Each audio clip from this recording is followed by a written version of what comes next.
Affaire conclue, le show culte de Sophie Davant fait les beaux jours des audiences de nos confrères de France 2. Et avec le programme, l'animatrice star aussi brille sur le petit écran. Mais comme sur toutes les chaînes de télévision, les événements sportifs peuvent prendre la place des programmes préférés des téléspectateurs quand cela est nécessaire. Ainsi, pour que le tournoi de Roland-Garros puisse se retrouver à la télévision, comme tous les ans, c'était à France 2 d'aménager sa grille de programmation. Et donc Affaire conclue qui se retrouvait décalée d'une semaine. Si ce phénomène a lieu tous les ans et qu'il n'est que le résultat d'une logique pratique implacable, il existe chaque année des fans des émissions annulées qui s'en désespèrent. On fait donc le point avec vous sur la déprogrammation de Sophie Davant et de son programme culte des enchères, Affaire conclue, qui pourrait rivaliser avec Roland-Garros. Quelle émission de télévision pourrait accepter de se risquer à fâcher les fans de tennis ?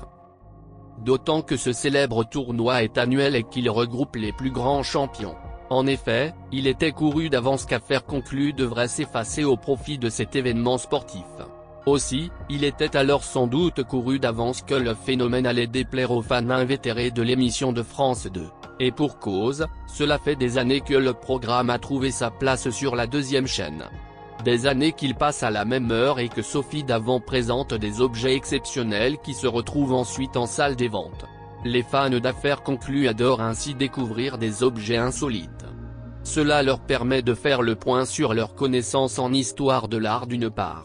D'autre part, ils sont ensuite plus à même d'estimer les biens qui se trouvent chez eux ainsi que ceux qu'ils pourraient dénicher en brocante par exemple. Et puis surtout, ils assistent à des combats d'anthologie entre les acteurs et collectionneurs d'Affaires conclues.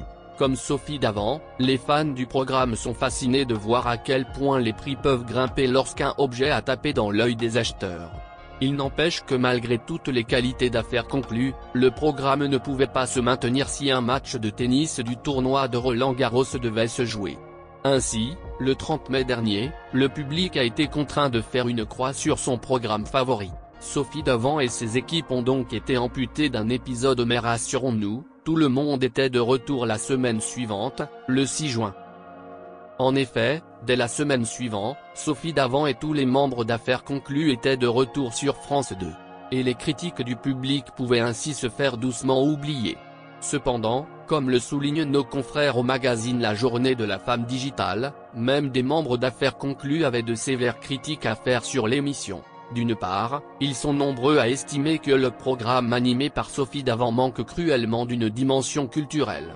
Ensuite, chez les acheteurs, ce sont leurs réputations qui sont en jeu.